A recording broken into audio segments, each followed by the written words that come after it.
नमस्कार, स्वागत है आप सभी का। मैं मनोज श्रीवास्तव और अब वक्त है जी भारत पर खास कार्यक्रम खबर समझिए का। दिन भर बहुत सारी खबरें आती हैं, जिनमें से कुछ खबरों को विस्तार से समझना जरूरी होता है ताकि आप भारत के बदलते मिजाज को समझ सकें।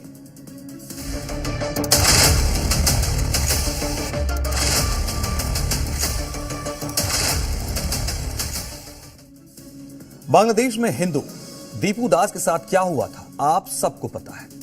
उसे कट्टरपंथियों ने पीट पीट कर मार डाला और सरेआम जिंदा जला डाला। यह बांग्लादेश में हुआ क्योंकि वहां हिंदू अल्पसंख्यक है।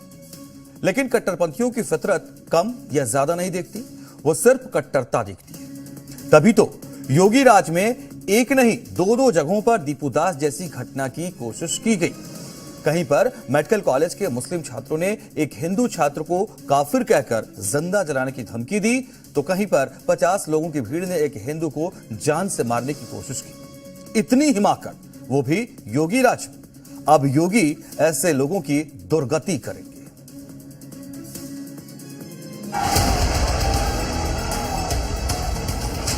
भारत में मुकेश को जलाने की साजिश, बांग्लादेश में दीपू को जलाया, भारत में विनोद की लिंचिंग की कोशिश। हमारे ही देश में रह करके हमारे लोगों के खिलाफ अपराध, एक एक चीज की स्क्रीनिंग होगी। जलाता तो फिर उसकी क्या दुर्गति होती या वह भी जानता। योगी के राज में दीपू जैसी बर्बर साजिश हुई है, और वो भी एक जगह नहीं दो जगहों पर। जिस तरह से बांग्लादेश में कट्टरपंथियों ने दीपू दास को सरेआम पीट पीट कर मारा था, उसे जिंदा जलाया था, ठीक वैसे ही बर्बरता यूपी के 2 शहरों में करने की कोशिश की है नफरतियों ने। हिंदू के साथ ये कहते हैं बांग्लादेश में अभी 2 दिन पहले हुआ, आप लोग ये भूल गए। और ऐसे पेट्रोल से जलाने की धमकी दी जाती। जान से मारने की नियत थी बिल्कुल ही। वो तो हम अपनी जान बचा के भाग गए थे। 2-4 हिंदू भाइयों की दुकान थी, वहां से हमने कुछ अपने जान बचाई है। यूपी में दीपू जैसी बर्बर साजिश नंबर 1। पहली बर्बरता की कोशिश की गई मुकेश के साथ। यूपी के बदायूं के इसी राजकीय मेडिकल कॉलेज के छात्र मुकेश को उसके ही कॉलेज में 3 मुस्लिम छात्रों ने बांग्लादेश में हिंदू दीपू दास की बर्बरता याद दिलाकर धमकाने की कोशिश की। आरोप है कि कॉलेज के कट्टरपंथी छात्रों ने पेट्रोल से जलाने की धमकी दी। इतना ही नहीं, कट्टरपंथी मुस्लिम छात्र कॉलेज के हिंदू छात्रों को काफिर भी कहते हैं। पीड़ित छात्र धमकी से इतना डर गया कि उसने थाने में आरोपी छात्रों के खिलाफ शिकायत दर्ज करा दी है। मैं क्लास में बैठा था तो उन्होंने मारपीट करना चालू कर दिया था, और काफिर भी बोलते हैं, और हिंदू के साथ ये कहते हैं बांग्लादेश में अभी 2 दिन पहले हुआ, आप लोग ये भूल गए। और ऐसे पेट्रोल से जलाने की धमकी दी है। सोचिए कट्टरपंथियों की मानसिकता कैसी है कि वो अब दीपू दास की बर्बर हत्या को उदाहरण बनाकर हिंदुओं को धमका रहे हैं, और वो भी बांग्लादेश में नहीं, हिंदुस्तान में। ये यहाँ पर जो 3 मुस्लिम बच्चे हैं, ये स्कूल में जितने भी हिंदू बच्चे, जितने क्लास में हिंदू बच्चे, इन सभी को ये हिंदू के बच्चे इधर आए, काफिर इधर आए, इस तरीके से संबोधित करते हैं। यूपी में दीपू जैसी बर्बर साजिश नंबर 2। जिस तरह बांग्लादेश में दीपू दास को भीड़ ने घेर कर मारा था, ठीक वैसा ही भीड़ ने विनोद कुमार को भी घेर लिया था। उसकी लिंचिंग करने वाली थी। जैसे तैसे विनोद को कुछ लोगों ने भीड़ के बीच जिंदा बचाया। यूपी के बरेली के रहने वाले विनोद की गलती सिर्फ इतनी थी कि उन्होंने बांग्लादेश में हिंदुओं पर हमले के विरोध में प्रदर्शन किया था, पुतला फूका था। इस वीडियो से नाराज होकर दर्जनों की संख्या में कट्टर भाईजान ने उसे बीच रास्ते में घेर लिया, घेर कर उसके साथ मारपीट की, जान लेने की कोशिश की। जब विनोद बाजार जा रहा था तो जिहादी सोच वाले व्यक्तियों ने रोक लिया, जम के पिटाई करी, साथ में नारे भी लगा रहे थे, शर्तन से जुदा, शर्तन से जुदा। जैसे तैसे जो है वहां से उनके चंगुल से छूटा और उसने अपने आप को एक दुकान में बंद कर लिया। हमले में विनोद कुमार घायल हो गए, लेकिन विनोद का खौफ अभी खत्म नहीं हुआ है। आरोप है कि कट्टरपंथियों ने भविष्य में जान से मारने, बांग्लादेश जैसी हालत करने की धमकी दी है। जान से मारने की नियत थी बिल्कुल ही। वो तो हम अपनी जान बचा के भाग गए थे। 2-4 हिंदू भाइयों की दुकान थी, वहां से हमने कुछ अपने जान बचाई है। जब आपको मार रहे थे वो क्या कह रहे थे? वो नारा तकबीर के नारे लगा रहे थे, अल्लाह अकबर के नारे लगा रहे थे। हाँ, बोले थे हमारे नबी की गुस्ताखी में जो कहेगा उसका सरपंच से अलग होगा। विनोद ने 50 लोगों के खिलाफ केस दर्ज कराया है। हमले की आशंका से विनोद का परिवार डरा हुआ है और घर से बाहर नहीं निकल पा रहा है। परिवार अब योगी सरकार से सुरक्षा की मांग कर रहा है। हाँ, सुरक्षा मिले। घर से हमने निकलने भी नहीं दिया। सब लोग डरे हुए हैं कि वो बार बार कह रहे हैं कि हम मारेंगे। जिधर मिलेगा उधर मारेंगे।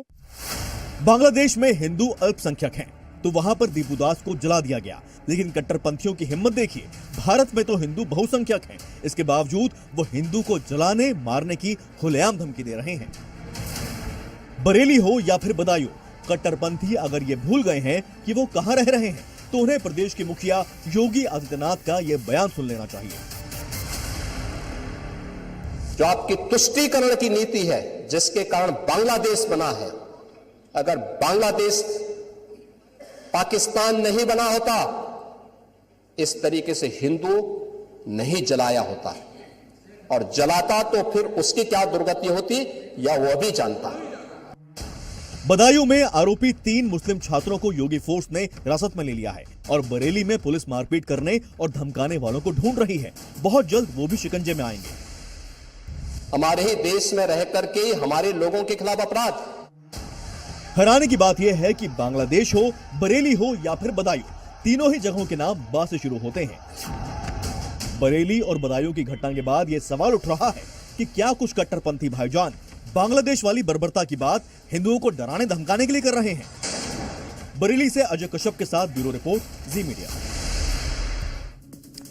हिंदुस्तान एक सर्वधर्मनिरपेक्ष देश, लेकिन यहां कट्टरता की नींव डालने की साजिश कौन रच रहा है? आज ये सवाल इसलिए उठ रहा है क्योंकि लखनऊ की सबसे बड़ी यूनिवर्सिटी में रेडिकलाइजेशन जैसा बड़ा आरोप लग रहा है।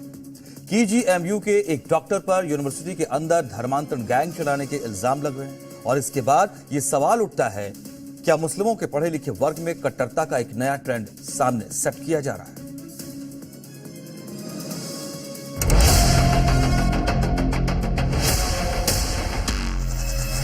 कोई ना कोई तो है ना जो रेडिकलाइज कर रहा है। इसमें कहाँ क्षमता है? चटाई बिछा के वहाँ पे नमाज पढ़ाई जाती है। ये वो रेडिकलाइज कर रहे हैं, वो लोग जो लैब में चुपके चुपके तकरीर करा रहे हैं, चुपके चुपके नमाज पढ़ा रहे हैं, बिना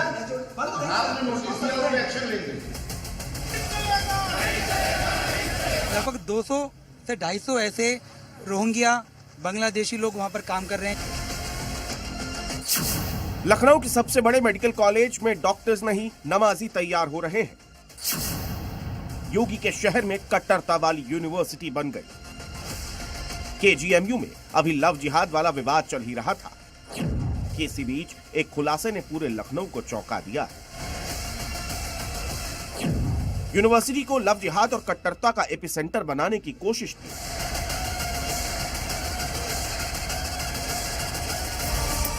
और इन सब के पीछे होने का आरोप लगा है यूनिवर्सिटी के ही डॉक्टर वाहिद अली पर। जो वाहिद अली में इसका सरगना है, जो उनका संरक्षण करता है, उसके ऊपर कार्रवाई होनी चाहिए। ये मामला तब सामने आया जब यहाँ पहले से शादीशुदा मुस्लिम डॉक्टर रमीजुद्दीन ने हिंदू डॉक्टर से रिश्ता जोड़ा और फिर उस पर इस्लाम अपनाने का दबाव बनाया। इससे वो इतना परेशान हो गई कि जहर खाकर खुदकुशी की कोशिश की। उस महिला डॉक्टर को तो बचा लिया गया, लेकिन इस बीच यूनिवर्सिटी में कट्टर गैंग चलाने का खुलासा किया है यूनिवर्सिटी के ही डॉक्टर्स एसोसिएशन ने। वो लोग कौन है? इतनी संवेदनहीनता हो गई है। कोई कैसे किसी लड़की को, एक संवैधानिक बात करते हैं, कोई व्यक्ति शादी कर लिया, दूसरी लड़की के साथ बिना बताए संबंध बना लिया, उसके बाद कन्वर्जन करने के बलात्कार भी है और छल भी है। आपकी टीवी स्क्रीन पर दिख रहे इस शख्स का नाम है डॉक्टर कपिल। इन्होंने ही इस मामले की शिकायत की थी। इनका दावा है कि कॉलेज के कुछ छात्रों ने इन्हें बताया है कि पैथोलॉजी लैब में कैसे वहां काम करने वाली महिलाओं और पुरुषों का ब्रेन वॉश कर उन पर धर्मांतरण का दबाव डाला जा रहा है। हमारे संगठन के जितने भी बच्चे हैं, सभी लोगों ने बहुत दबी जुबान से ये सब बताया है। यहाँ पर बाहर से लोगों को बुलाते हैं, लैब के अंदर नमाज पढ़ी जाती है। जानकारी के मुताबिक लखनऊ की केजीएमयू में एमबीबीएस की पढ़ाई करने वाले छात्रों में 210 हिंदू हैं और 35 से 40 मुसलमान। इसी तरह पीजी में 320 हिंदू छात्र हैं और 60 से 70 मुस्लिम छात्र। यानी इस धर्मांतरण गैंग के निशाने पर ये सभी हिंदू छात्र थे, जो हंगामे के बाद इसका शिकार होने से बच गए। इसको जांच के बिंदु में बिल्कुल मजबूती से तुरंत डाल दिया जाएगा। और आप कल्पना करिए कि यदि वहीं पर आपके पास सामने आ जाते, क्या इतना बड़ा ये बात आपकी मान दी गई, इसको हम लोग जांच में डाल दिए।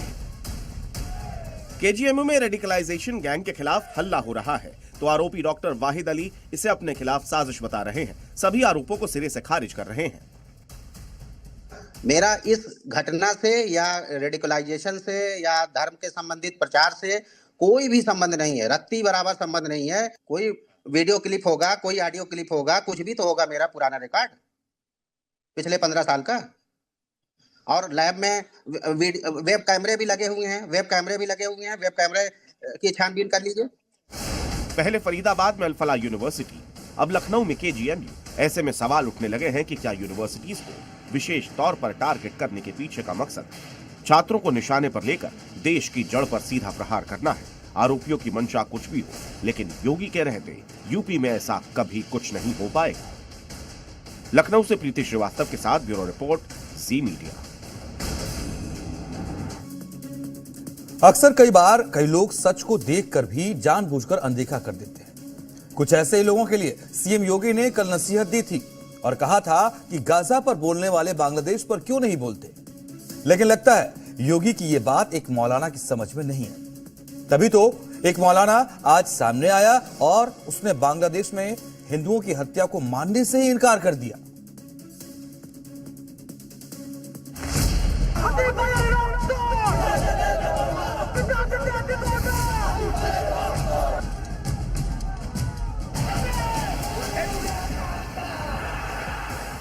वहां मारे जा रहे हैं हिंदू, आप लोग नहीं बोलेंगे। नरसंहार का मतलब ये नहीं होता। कैंडल मार्च निकाल के चलते हैं गांजा के मुद्दे को लेकर के। मोहम्मद साहब के बारे में गलत बोला और भीड़ ने इकट्ठे होकर उसको मार दिया। बांग्लादेश में हिंदू मारा जाता है तो आपके मुंह बंद हो जाते हैं। दीपू को इसलिए मारा गया क्योंकि उन्होंने नबी पाक सल्लल्लाहु अलैहि वसल्लम के बारे में कुछ बातें ऐसी कही।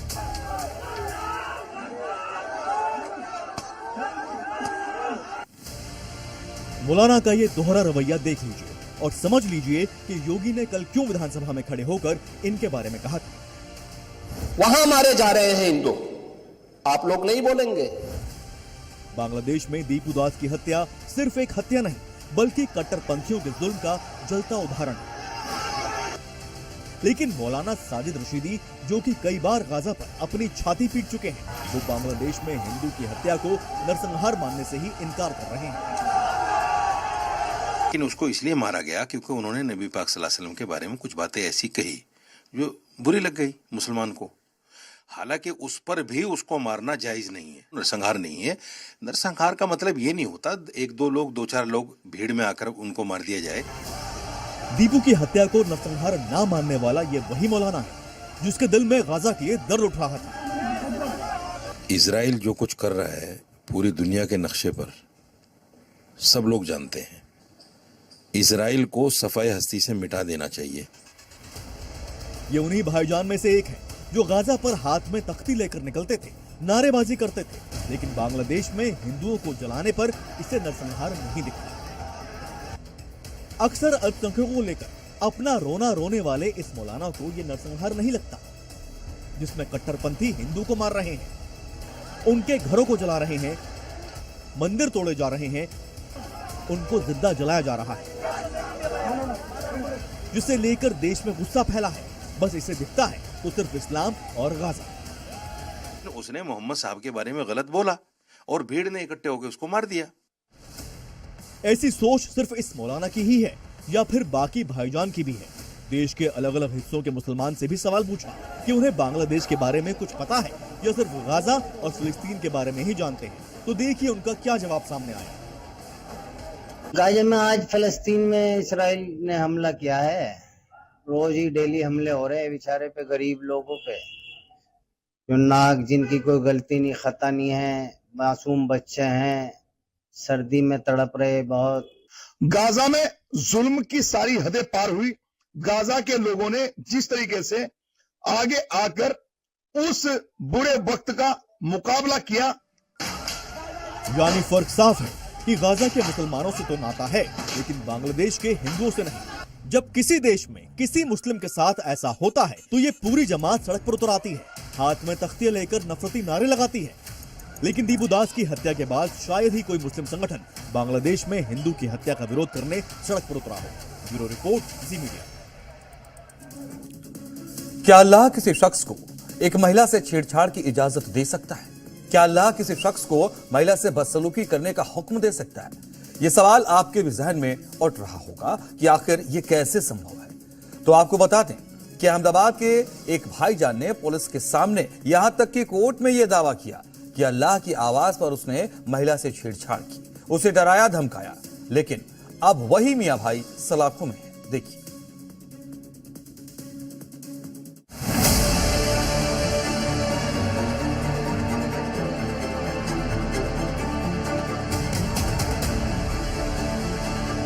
अल्लाह क्या बोलते हैं? यानी कि खींच ला उसको।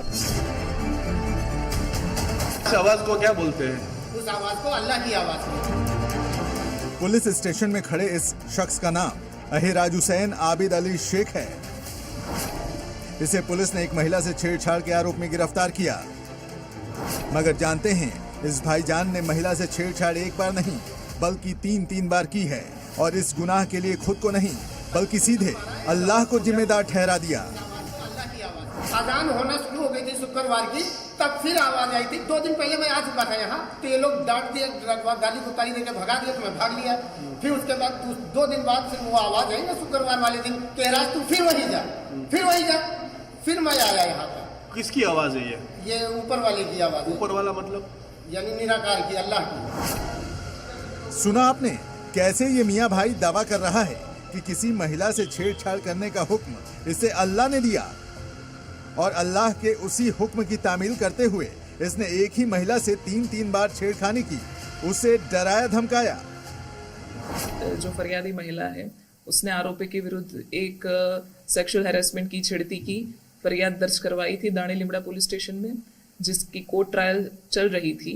और इस कोर्ट ट्रायल में हस्तक्षेप और महिला की वापस स्टॉकिंग करने का वगैरह का उसने कृत्य किया है, जिसके बाद उसके विरुद्ध फरियाद दाखिल हुई है। प्राइमरीली ऐसा लग रहा है कि आरोपी महिला के एक तरफी प्रेम में उसका पीछा कर रहा था और उसे परेशान कर रहा था। मामला अहमदाबाद का है। वहां बेकरी में काम करने वाले अहिराज हुसैन पर एक तरफा इश्क में ऐसी सनक सवार हुई जिसके चलते वो एक महिला के पीछे हाथ धोकर पड़ गया। ये लगातार महिला का पीछा करता रहा, उसे डराता धमकाता। पहले भी महिला ने इस सनकी भाईजान के खिलाफ केस दर्ज करवाया था, मगर एक सनकी आशिक की तरह अहिराज हुसैन अपने मकसद को अंजाम देने में लगा रहा।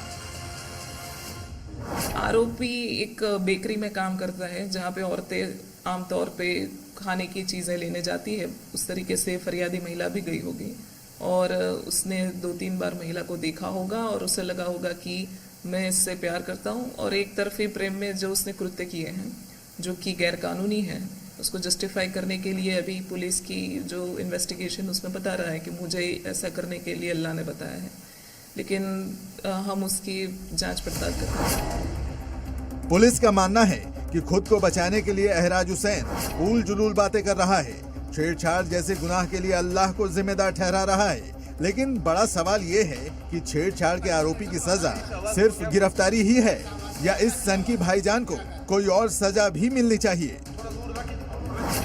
ऐसे अपराधी को जैसे यूपी के अंदर एनकाउंटर करते हैं, उसी तरह हम पुलिस से मांग करते हैं कि ऐसे अपराधी को सीधे एनकाउंटर ही करना चाहिए, नहीं तो उनको फांसी की सजा देनी चाहिए, जिससे एक एग्जाम्पल दे सकते हैं गुजरात के अंदर के आने वाले वक्त ऐसा कोई भी करने की हिम्मत ना करे। योगी राज में महिलाओं से बदसलूकी और छेड़छाड़ की सजा क्या होती है, देख लीजिए।